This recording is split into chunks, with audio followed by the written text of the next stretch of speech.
perhaps it's just a coincidence, or perhaps not. Well, that's right, perhaps not, but certainly what happened to him was pretty phenomenal, wasn't it? I know it was. Yeah.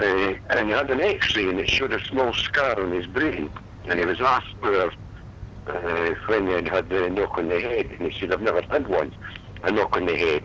All the years he was in the police force, he never had a knock on the head." And anyway, we reassured him it's something minor and not to worry about it. You know, so I mean, there's a whole lot of bizarre things. I don't know if I put that in the book. I think I mentioned to you he couldn't find his medical records. I never saw his records. I must admit, I never saw any medical records. Yeah. But I know that he wrote to the MOD. In fact, he's always said there's only 3 people that know his name and his address. That's you, that's me, and that's the MOD. And it would be fair to say that he did have some phone calls made to him, threatening phone calls. He said he rang the MOD and said that if it is you that's causing it, please stop, because if you don't, I will get publicity. Yeah, but you obviously believe that it was a genuine. Yes, I believe it was genuine, and he's an honest man. Yeah. I don't do doubts about that. I mean, I'm pretty shrewd. I mean, I'm 75 years old, and I mean, it takes a wee bit to pull over my eyes now, you know. Yeah, yeah. And and certainly you were impressed by his demeanour and the fact that he was very, very, very, yeah. I mean, he said about his wife finding out about it. He didn't want his wife to know about it. That's right. Well, I think his wife probably suspects, but it's not something he's ever discussed with her at all. But as you said, they found some scars on his brain. Well, it was half of a matchstick. Right. And weight, he was saying, and about the same width. Yeah. He's never had a knock on the head. Yeah.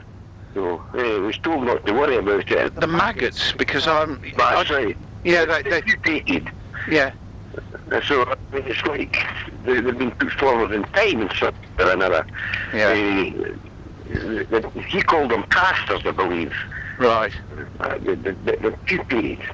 Right, yeah. And they were fresh that morning, they had them in the fridge. Yeah. It certainly was an outstanding incident. I mean, I hate to use the word cases because that, that sort of sounds like some blinking police thing. But I mean, this was a frightening incident to him, and he's still dealing with the aftermath of what has happened to him all these years later. Because this was '94. But but I mean, Gary Wood is still coming to terms with that as well after all these years, 1990. And I think it's a thing that'll be with him for the rest of his life. I don't think he can ever forget. You know, in some ways, he wishes this has never happened to him. Yeah, I can believe that. I mean, Gary was the same. Right? Yeah, just. I didn't want something like this to happen to me. So, you know, so there you go. Yeah. Okay. Well, thanks very much for your time. Then that's great. Then, so I'll give you a shout later and let you know how I got on when I've recovered my sanity. Okay. All right. Then. You're all the best. Yeah. Okay. Thanks very much. Then. Bye. Hello. Is that John? That's John, all right, mate? Yes, all right, mate. Yeah. Yeah. Thanks very much for volunteering yourself to give us a few words on tape. As I said to you before, Richard D. Hall is here. You made some rough notes which you sent to me in pencil. Well, those things, yeah. Oh yeah, but I've just said that those. If you like, those rough words certainly express certainly the trauma that you were going through at the time. But if we just go back to '94, and were you a regular fisherman? Presumably. Yes, I've fished all my life. Yeah. Yeah, and that was one of your sort of favourite spots. Was it by the River Nene? It was, yes.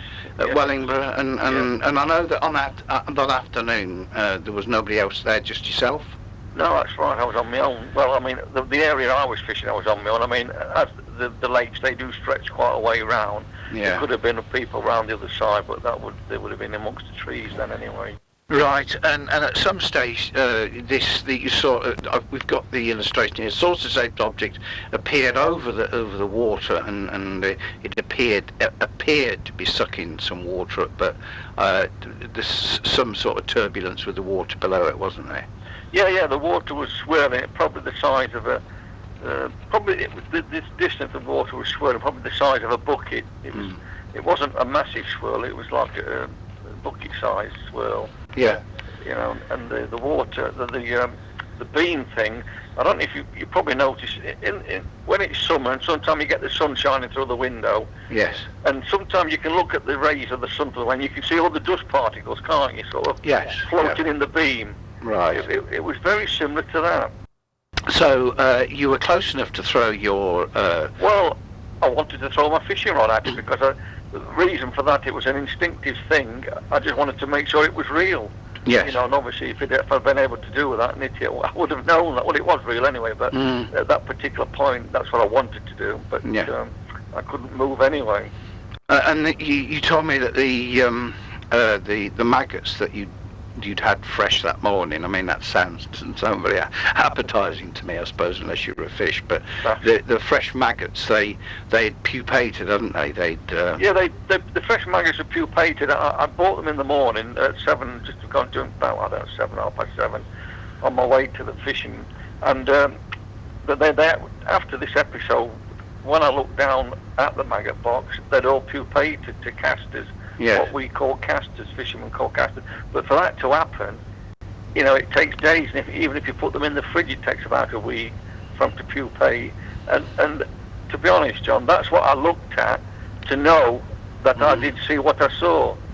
Yes. Because I looked at the maggot and said, stop doubting yourself with the maggots are casters, you know. And I knew that wouldn't, and I knew they don't pupate in a matter of hours. That's right. Well, I suppose you think like I do, that if that's what happened to the maggots, certainly accelerated growth, you know, I mean, there must have been some effect on you. Well, I mean, but anyway, you I know you arrived home and you're pretty shocked, and you've never told your wife to this present day. As a man, you didn't feel you wanted to tell your wife what you'd seen, otherwise, you know, I'm not saying I would have been ridiculed by her, but it's just you just don't. Well, I didn't. No, that's fine. Yeah, and then after that, you certainly your health deteriorated because you were getting nosebleeds, you were getting violent headaches. I was, yeah. Apparently they put them down, the headaches, to migraines after a while. Right. Then I had some tests done and all kinds of stuff. Then they stopped for a while, and they started. Anyway, the end outcome was I had a EEG, then I had to have a scan, and on the scan apparently there was a scar on the lower left lobar region of the brain, about ½ inch long, about as thick as a matchstick. And the doctor asked me if I'd ever been hit on the head, you know, and I hadn't. So, you know, and he said, well, it's strange because the two organs in the body which don't heal, and that's the brain and the heart. So I said to him, well, what does that mean then? If if it don't heal, he said, it won't deteriorate, but it just won't heal. Yeah. Because the brain doesn't heal once the brain's damaged. It stays damaged, you know. Yeah, there must be occasional times when you think, oh, what the bloody hell was that I saw? But you were sufficiently curious enough to try and get hold of a copy of your scan from the hospital, and you told me that it had gone AWOL, it wasn't there anymore. That's right, yeah, I asked for access for the scan. I wanted a copy of it. And they said, well, you know, first off, you know, you get the thing about, well, we can't find it, can you call back in a couple of hours, this sort of stuff.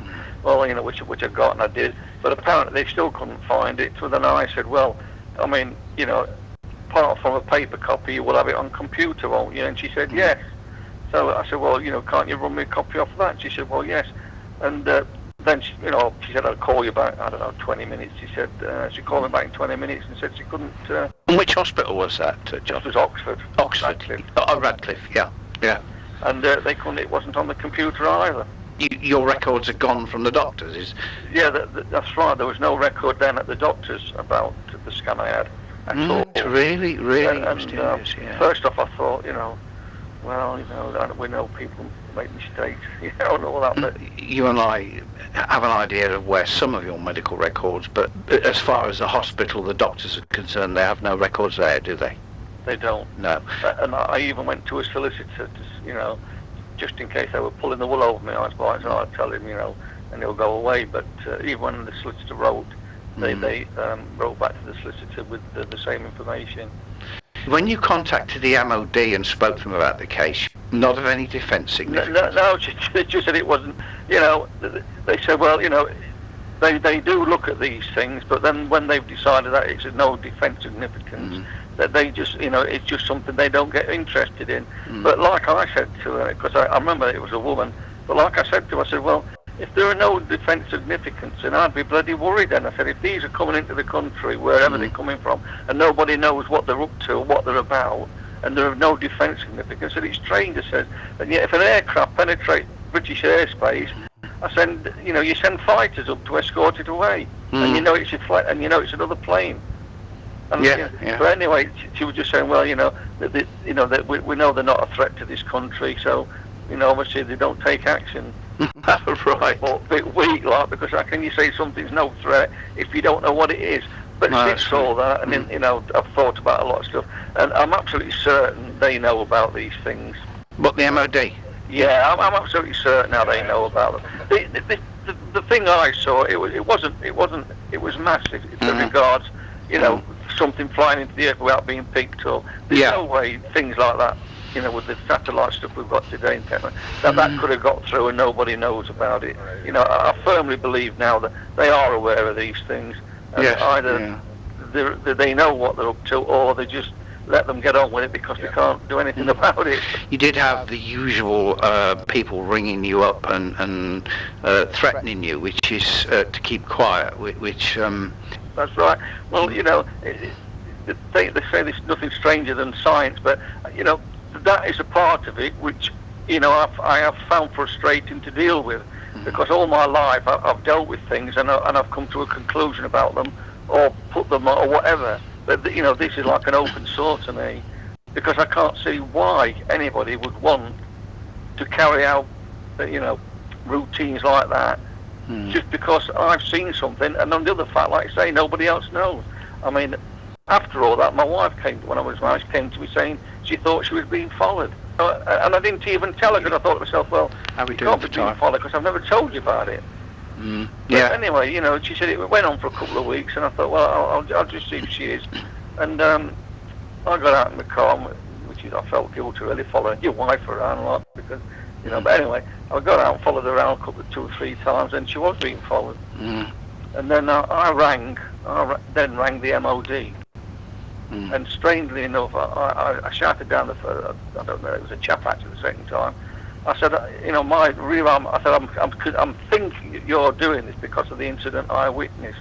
I said, and it's nothing to do with my wife that you don't even know. I said, if this observation of my wife does not stop, I said, you can think I want to make a fool of myself, but I will go to the papers about. Anyway, as I say, a week or so after that, I said to my wife, "Are you all right?" She said, "Yeah." I said, "No, I feel all right."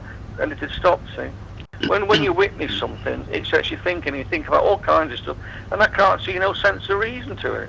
And on a number of occasions, you've had pulls by the police, and again, that could be a complete coincidence. But I mean, they generally don't bother with middle-aged men. What I'm trying to say is that you've had 3 or 4 pulls, which you, on the one occasion, the officer even searched your glove box. With all due respect, as far as I know, I presume you're a man with no criminal,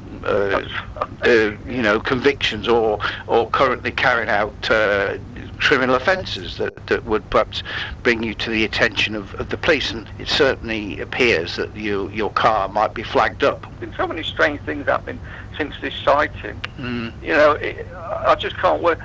Because the thing is, you get to a point when you've seen something, you get to a point where you start doubting yourself whether you've seen it. Yeah. But like I say, all I need to remind me know what I saw is when I just refer to the maggots. When I looked at them and thought about it, I know damn well. I saw something. It was there. It was just, it was in front of my eyes. I mean, there's no doubt. I mean, you can't miss something which is nearly about, I estimated it to be about, 80, 100 feet, and about 40, 50 feet high.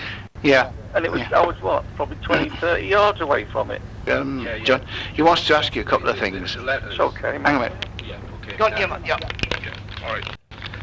Yeah, there were some letters or notes that you wrote that we've had a look at. Obviously, it's a long time ago, but in one of them you mentioned that shortly after the event you started having really strange dreams, and in one of them you mentioned that there's a cow and a horse, and the horse's mouth is being cut. Oh, that's it. Yeah, I wrote that. Yeah. I was getting. I used to go to bed. My wife thought I was, as I say, I was married then, but I used to go to bed. My wife thought it was strange, but I used to take a paper and a pen, and I used to leave it at the side of the bed. So can you? Is there any way you can elaborate at all on what you saw, specifically the horse and the cow? Because it might sound strange, but this is actually relevant. There may be a link here with something, Right. some of the research that I'm involved with. Okay. Yeah. As I say, that only came to me in the flashback when I was in bed. I woke up having these strange dreams. I didn't see none of that stuff actually on that particular the day I saw the UFO. I didn't see none. This was all coming back in night time and for about 2 or 3 years. And I wrote this down as I was dreaming, if you know what I mean. I suddenly started and get up and I'd write it down and off I'd fall asleep again. And yeah, I dreamt that I saw this horse, or was it the cow? Mm-hmm. Its mouth had been cut away from it, and the horse was just standing there. So the horse was still standing. Yeah, the horse was So still can you? standing. I know it sounds a little bit gory, but can you elaborate on the phrase "its mouth had been cut away"? Can you describe it in any way? Well, all I can say was its jaw, from its one side of its head, from the ear to the jaw, there was no flesh there at all. Uh-huh. I could see. I dreamt I could. So I'm not saying I Yeah. was, but I could see the bone and I could see the rows of teeth in its mouth. And there was there was no blood. I mean, and that's what struck me strange. Even in the dream, I thought, it's got half its mouth missing. Right. It's not even bleeding. Okay. And can I just ask you, have you ever heard of a phenomenon called the animal mutilation phenomenon, or seen any films or information on it? No, I haven't. Right, I'm not okay. even interested in it. I mean, That's before incredible. all this happened, I didn't even believe people when they said they'd seen these sort of things. Right. But Okay. it opened my eyes, I must say. Right. Well, maybe I'll pass some of my films on to John, and you can watch them, and you'll understand why I'm asking you that question. But thanks very much indeed. I'll pass you back to John. Okay then, Richard. Thanks a lot, mate. Okay, thanks very much, John, for that. And I'll give you a shout in a couple of days and let you know what's happening. But once again, thanks for having the courage. Just to report what you saw. There's nobody can tell me I didn't see what I see. I take it to my grave. That's what I saw. What you're looking at on the screen there is something which came out of a lady's nose. It's not a submarine. It looks a bit like a submarine, but that is an electron microscope photograph on John's wall, and it is this. As I say, this came out of a woman's nose. It's just under 3 millimeters in length, and it's about 350 micrometers thick. And what fascinates me about this is the hook at the end, and I'm going to zoom in and do a close-up, because this woman had abduction experiences. Is that right, John? That's well, she certainly had just a background history of strange encounters. Right. What did it come out of her nose when she sneezed, or?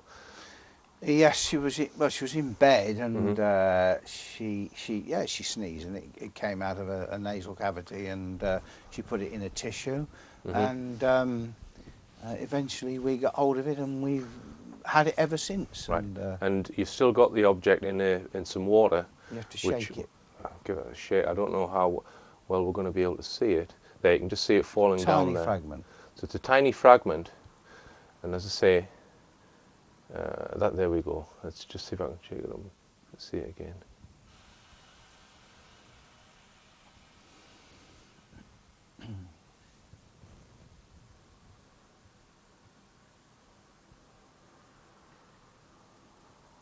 You can see it swimming about in there. It's not actually literally swimming, moving about in there.